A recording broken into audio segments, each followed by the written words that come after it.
मेरे सभी भाई बहनों को नमस्ते और बच्चों को बहुत सारा प्यार। आज का मेरा संदेश ये है कि जब हमारे भारतवर्ष में, पूरी दुनिया में ही तहलका मचा था, एक भारतवर्ष में नहीं पूरी दुनिया में तहलका मचा था 2020 में कोरोना में। तो कोरोना से हम लोग की सारी ज़िंदगी बिल्कुल अदल बदल हो गई थी। सब चीज़ें बंद हो गई थी और घर के अंदर लोग एक कमरों में सिमट कर रह गए थे। उससे बाहर निकलने से क्या होता था कि लोगों को ये खतरा लगता था कि कोरोना हो जाएगा।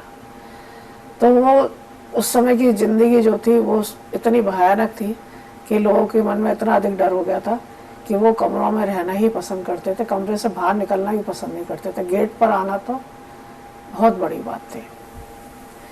लेकिन कोरोना तो 21 में पीक पे आकर ख़त्म हो गया। तो लेकिन हमारे जो युवा हैं, चाहे वो बेटी हैं या बेटे हैं, तो उनकी जो दिनचर्या थी वो थी कि रात को देर तक सोना और सुबह देर में उठना। वो कोरोना के टाइम से दिनचर्या बन गई। लेकिन उसमें कुछ लोगों ने तो अपने आप को बदल लिया और कुछ लोगों ने उसको अपनी ज़िंदगी बना लिया। आज भी बहुत से ऐसे बच्चे हैं जो कमरे से बाहर निकलते ही नहीं हैं, घर से बाहर निकलते ही नहीं हैं और वो एक बंद कमरे के अंदर ही रहते हैं। उनका माहौल उस कमरे तक ही सीमित है।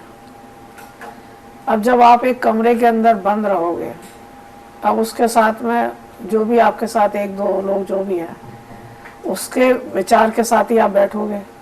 अगर आप बाहर निकलते हो, दुनिया देखते हो, तो आपके मन में बहुत सारी चीज़ें उठती हैं, विचार आते हैं, तो एक दूसरे से मन की बात कहते हैं, सुनते हैं। तो क्या होता है, थोड़ा मन हल्का होता है, चीज़ें पता लगती हैं कि हमारे समाज में क्या चल रहा है, क्या नहीं चल रहा है। लेकिन जब एक कमरे के अंदर आप सिकुड़ कर रह जाते हो और आपके दिमाग में बस जो भी पुरानी चीज़ें वही घूम रही हैं, तो उसके लिए क्या होगा, फिर आपको नींद नहीं आएगी। नींद नहीं आएगी तो फिर आप सहारा लेंगे किसका, गोलियों का। अब उसको आप पढ़े लिखे की भाषा में आज के टाइम में क्या है, डिप्रेशन। हर पढ़े लिखे की जो कमरे के अंदर बंद रह रहे हैं बच्चे, उनका क्या है, युवा युवतियों का डिप्रेशन। आप मुझे बताइए कि डिप्रेशन क्या है। आपने गोली खा ली, ठीक है, आपका दिमाग शांत हो गया, नींद आ गई, सो गए, लेकिन आपका मन तो शांत नहीं हुआ ना। जो आपकी आत्मा है वो तो शांत नहीं है ना। आपकी आत्मा में तो पता नहीं, फिर भी उथल पुथल चली रही है। फिर भी आपको यही लग रहा है कि सामने वाला मेरे से ज़्यादा क्यों है, मेरे से ज़्यादा क्यों कमा रहा है, मेरे से ज़्यादा खुश क्यों है, मेरे से ज़्यादा अच्छा क्यों खा रहा है, मेरे से ज़्यादा अच्छा क्यों पहनना है। मतलब आपके दिमाग में तो वही सब चीज़ें चल रही हैं ना, क्योंकि आपने डिप्रेशन का नाम देके गोली खा के अपने दिमाग को तो शांत कर लिया, लेकिन आपने अपने मन को तो शांत किया ही नहीं। मन तो आपका फिर भी चंचल भटक ही रहा है ना इधर उधर। और उस भटकन को आप कैसे दूर कर सकते हो, जब आप लोगों के साथ मिलोगे, बैठोगे। आपने दिनचर्या ऐसी बना ली है, आपका ऑफिस खत्म हो गया 10 बजे, लेकिन आप सो रहे हैं 4 बजे। जब अगले दिन आपका ऑफिस शुरू हो रहा है 11 बजे, तो आप उठ रहे हैं 11:15 बजे। तो आपको यही नहीं पता है कि कब सूरज निकला और कब सूरज ढल गया।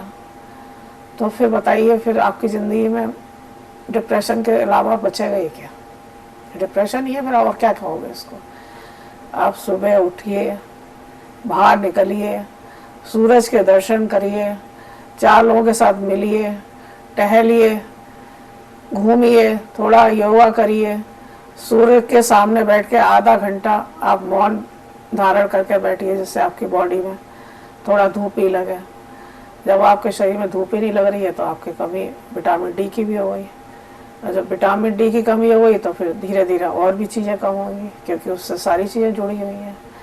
तो मुझे ये समझ में नहीं आता कि भाई कोरोना तो चला गया, पर आज भी आप किस उसमें बैठे हुए हो, आप बंद कमरों में क्यों बैठे हुए हो, उस बंद कमरे से बाहर क्यों नहीं निकल रहे हो, क्यों उस अपने आप को अपने आप में बांध रखा है कि भाई डिप्रेशन है, डिप्रेशन, गोली खा के हमें खुशी हो रही है। तो मेरा उन बच्चों से यही निवेदन है कि हमारा संसार बहुत बहुत ज़्यादा खुशनुमा है। संसार में किसी बात की कोई कमी नहीं है। अब कहेंगे आप कि भाषण देना तो बहुत आसान होता है, उसको अमल करना बहुत मुश्किल होता है। हाँ, ये बात हकीकत है कि जो बच्चे हैं, जो डिप्रेशन वाले बच्चे हैं, जानते वो भी हैं कि हम सुबह उठें, बाहर निकलें तो ये हमारा डिप्रेशन दूर हो सकता है, लेकिन वो चाहते नहीं हैं। अब चाहते नहीं हैं क्योंकि वो चारों तरफ से नेगेटिव से घिर चुके हैं। अब जब आपको नेगेटिव ही सारी घेर लेगी ना, तो आपको कुछ अच्छा ही नहीं लगेगा। आप उस कमरे से बाहर निकल के भगवान का ध्यान लगाएंगे, आधा घंटा भगवान में भी देंगे, तो आपको बहुत सारी चीज़ें समझ में आएंगी। लेकिन जब आप उस नेगेटिविटी में घिर चुके हैं, जिस तरह से कि कर्ण को पता था कि द्रौपदी का चीरहरण हो रहा है, वो गलत है, वो जानता था, ज्ञानी था, उसको पता नहीं था, लेकिन दुर्योधन की संगत में रह के वो नेगेटिविटी में घिर चुका था। और घिरने के बाद में उसे कुछ समझ में नहीं आ रहा था, उसे लग रहा था कि जो कुछ मैं कह रहा हूँ वो बिल्कुल सत्य है। तो वही आज के बच्चों का है कि जो कुछ हम सोच रहे हैं, क्योंकि हम बहुत कमाते हैं, हम में बहुत दिमाग है, हम में बहुत टैलेंट है, उनको ये घमंड लेकर डूब रहा है। बहुत कमा रहे हो, बहुत सक्षम हो गए हो, उस सक्षम करने के पीछे भी बहुत लोगों की अपनी कुर्बानियाँ हुई हैं। सक्षम ऐसा ही नहीं हो गए आप यहाँ तक ऐसा ही नहीं पहुँच गए हो, उसमें ही बहुत लोगों का योगदान होता है, उस योगदान के बाद ही आप यहाँ तक पहुँचे हो। तो फिर इस घमंड में क्यों बैठे हुए हो? क्यों इस घमंड में हो कि मेरे पास में सब कुछ है तो मैं बंद कमरे के अंदर ही रह कर सब कुछ हासिल कर सकता हूँ? कुछ हासिल नहीं कर सकते हो। जब तक आप बाहर की दुनिया नहीं देखेंगे तब तक आपको कुछ हासिल नहीं होगा। तो मेरा कहना ये है कि अपने यार दोस्तों के साथ बैठिए, समय बिताइए, और पॉजिटिव लोगों के साथ बैठेंगे तो आपकी पॉजिटिव सोच होगी, तभी आपका डिप्रेशन ख़त्म होगा। जब तक आप ये नेगेटिविटी में घिरे रहेंगे ना, तो ज़िंदगी में और नेगेटिविटी में बढ़ते ही जाएंगे, वो आपका कभी ख़त्म नहीं होगा। उसको ख़त्म करने का सबसे अच्छा यही उपाय है कि आप अपने परिवार के साथ बैठिए, अपने दोस्तों के साथ बैठिए, बाहर निकलिए, बच्चों के साथ खेलिए, बच्चों की बातें सुनिए। बच्चे अच्छे की नेगेटिविटी ख़त्म कर देता है। छोटे बच्चों के साथ खेलिए, थोड़ा ध्यान लगाइए। और ये सावन का पर्व महीना है, थोड़ा सा मंदिर में जाकर भगवान को ही प्रणाम करिए। अगर आप भगवान को जाकर प्रणाम करेंगे तो भगवान भी आपको थोड़ी सी सद्बुद्धि देगा। वो भी कहेगा कि इस नेगेटिविटी से बाहर निकल बेटा, संसार बहुत खूबसूरत है, जिंदगी ईश्वर एक ही बार देता है, उससे अच्छे ढंग से जियो या बुरे ढंग से जियो, ये आपके हाथ में है। अगर आप उससे अच्छे ढंग से जियोगे वो आपके ऊपर है, नहीं जीना है आपको तो वो आपके ऊपर है। ईश्वर सबको दिमाग बराबर देता है, ईश्वर सबके हृदय में वास होता है। वो हमारे ऊपर है कि हम उसको किस ढंग से जीना चाहते हैं। हम उसको अच्छे खुशी के साथ में भी जी सकते हैं। ज़िंदगी है, ज़िंदगी पता नहीं कितने उतार चढ़ाव आते हैं, इसी का नाम ज़िंदगी है। तो हम उन उतार चढ़ावों से अगर घबरा जाएंगे तो फिर तो ज़िंदगी आगे चलेगी ही नहीं। तो चीज़ें आती हैं और जाती हैं, कभी बुरा समय आता है, कभी अच्छा समय आता है, समय हमेशा बदलता रहता है। और ये समय तो वैसे भी 2025 का है, तो सब बुरा ही बुरा समय अच्छा नहीं है।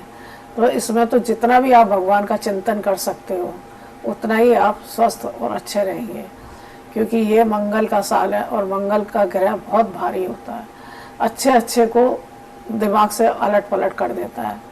तो आप जितने भी युवा हैं संयम से काम लें और थोड़ा सा भगवान में ध्यान लगाएं, थोड़ा सा टाइम अपने आप में योगा में भी दें, आध्यात्मिकता की ओर भी दें, तो आपकी ज़िंदगी बहुत खूबसूरत, बहुत ही ज़्यादा सुंदर और खूबसूरत हो जाएगी। तो ये मेरा उन बच्चों के लिए जो डिप्रेशन में आ रहे हैं और गोलियां खा रहे हैं, अगर वो मेरे इन विचारों से सहमत हो जाते हैं तो ज़िंदगी उनकी बहुत अच्छी हो जाएगी। और इसमें यह है कि सहमत होने वाले बच्चे बहुत कम होंगे और मुझे बुरा कहने वाले लोग ज़्यादा होंगे। लेकिन मेरा अपना विचार था तो मैंने व्यक्त किया। अगर आप लोगों को अच्छा लगता है तो ठीक है, नहीं अच्छा लगता है तो ठीक है। ये तो मेरे अपने विचार थे, अपने 60 साल की उम्र में मैंने अपने विचार बताए थे कि ज़िंदगी है, सुख और दुख आते ही रहते हैं। तो बाहर निकलिए और संसार में देखिए कि कितना अच्छा सब कुछ है। तो ये मैंने अपने विचार रखे। तो मैं एक नई वीडियो के साथ आपसे आगे फिर मिलती हूँ। तो मेरे चैनल को लाइक, सब्सक्राइब और शेयर कीजिए। धन्यवाद।